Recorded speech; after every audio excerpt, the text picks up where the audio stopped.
Hello everyone, हम लोग फिर से वापस आ गए हैं एक नए लीड कोड के क्वेश्चन के साथ। And in this particular question what we have to do is we have to find the stepping number. So what is the stepping number? So let's say कि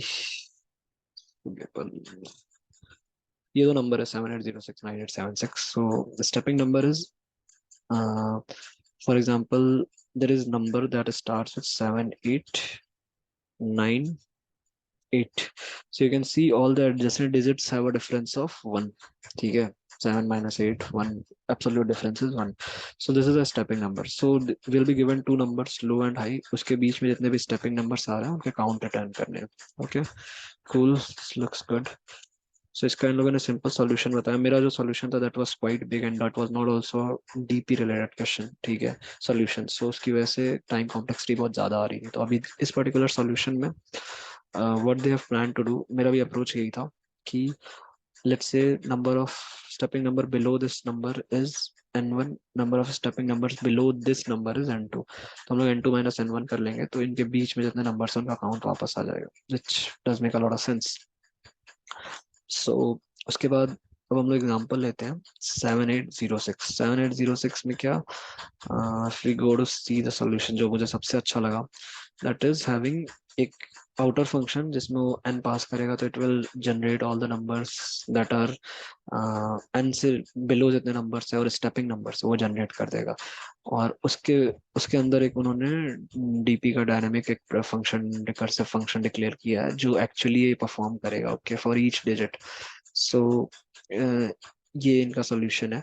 सो एक बार इसको एन को lower number के लिए call कर लो, एक बार N को अपर number के लिए कॉल कर लो इस पर्टिकुलर फंक्शन को, तो वो दोनों को काउंट दे देगा. फिर इसका जो भी डिफरेंस है वो रिटर्न कर देना है. ये है इसका सॉल्यूशन.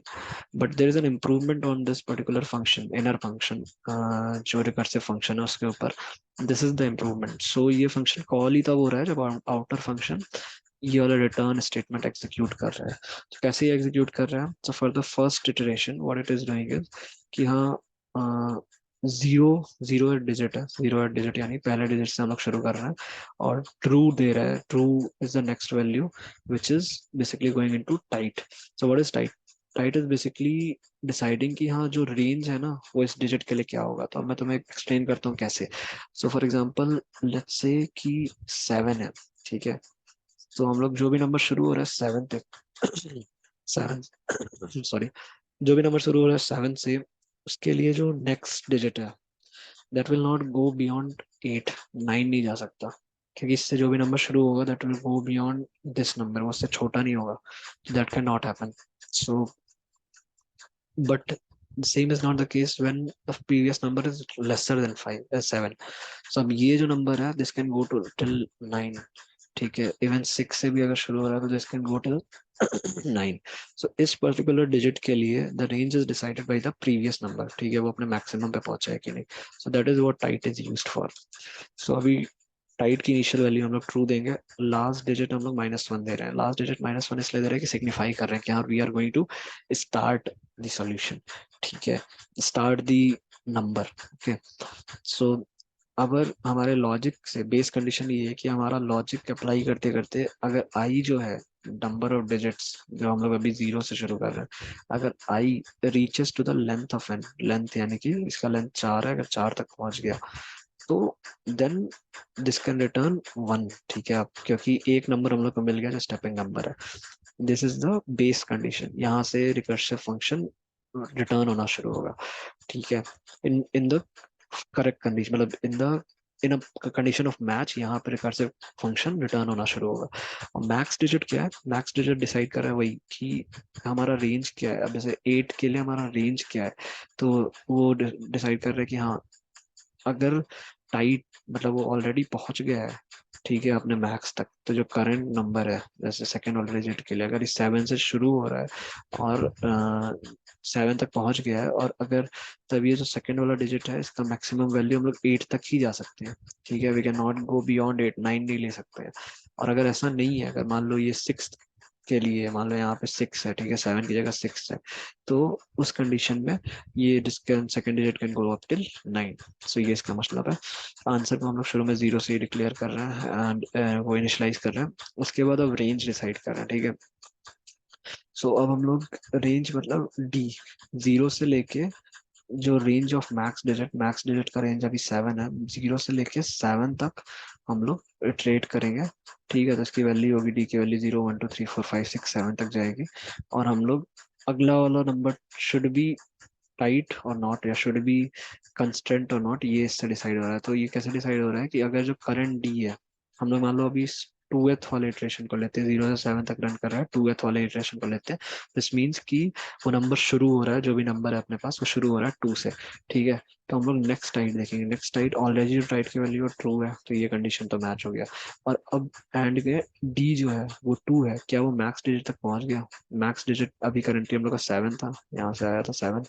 ठीक है, क्या वो अपने मैक्स डिजिट तक समझ पहुंच गया? 2 इज नॉट इक्वल टू 7, अभी मैक्स डिजिट तक नहीं पहुंचा है, तो नेक्स्ट टाइट फॉल्स रहेगा। इसका मतलब कि अगर ये 2 से शुरू हो रहा है, तो अगला वाला जो नंबर है दैट कैन रेंज बिटवीन 2 से जो भी शुरू है, ये रेंज हो सकता है 0 से लेके 0 भी हो सकता है और 9 भी हो सकता है। ठीक है, अभी इसको हम लोग कंस्टेंट नहीं कर रहे हैं 8 पे, क्योंकि अभी टाइट नहीं है। ठीक है, दिस इज द मीनिंग। उसके बाद लास्ट डिजिट -1 था, नहीं लास्ट डिजिट -1 नहीं था, लास्ट डिजिट ओके हाँ, लास्ट डिजिट -1 था, हाँ। तो लास्ट डिजिट वाज -1।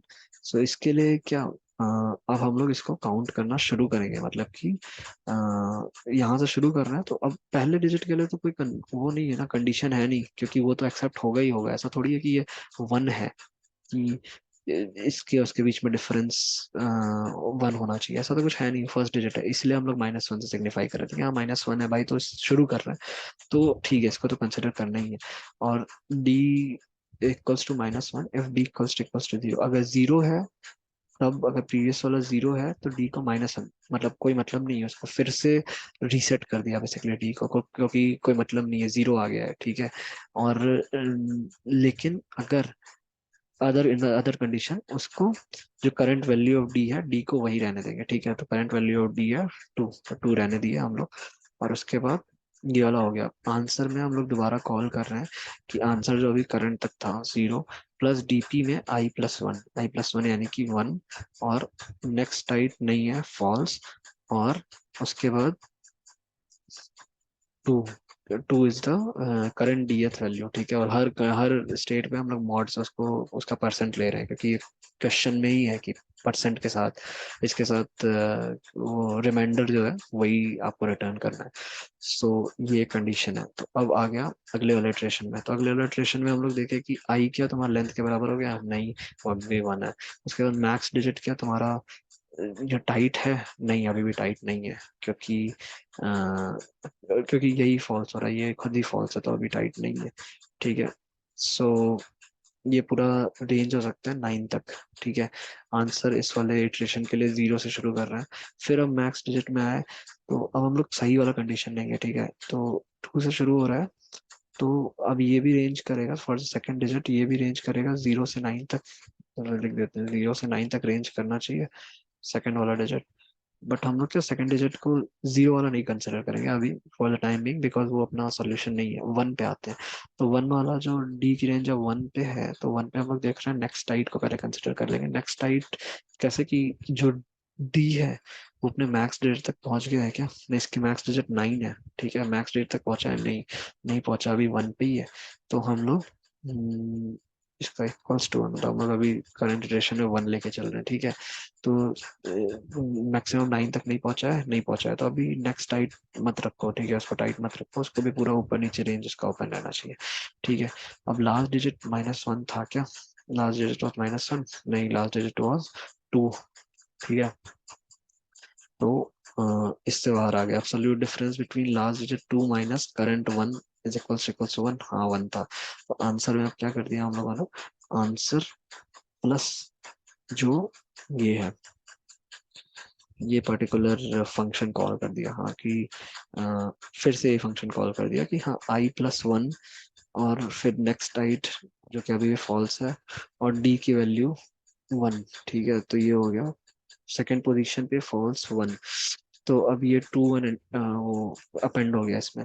अब अगले वाले में इसी यही सेम चीज होगा 0 के लिए, फिर अगले वाले में सेम चीज होगा 1 के लिए। तो हम लोग जब इस वाले इटरेशन में पहुंचेंगे 2101, तब क्या होगा कि यहाँ पे देखेंगे कि हाँ आई जो है लेंथ ऑफ एन के बराबर हो गया। हाँ, तो अब रिटर्न 1 कर दिया। अब रिटर्न 1 किया तो एक एक सॉल्यूशन हम लोग को मिल गया है। तो उस वाले इटरेशन में आंसर जो है वो 0 था, 0 + 1 मॉड्यूलो समथिंग, जो अभी 1 ही होगा, वो आंसर में स्टोर हो गया।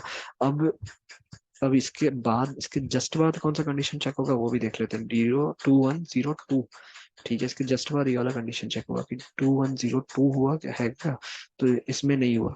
तो अभी क्या उस वाले इटरेशन में जो आंसर 0 ही रिटर्न हो गया, क्योंकि आंसर उस वाले इटरेशन के लिए आंसर हम लोग 0 सेट किए थे, और सिंस वो मैच वैच कुछ नहीं किया, ठीक है, तो 0 रिटर्न हो गया।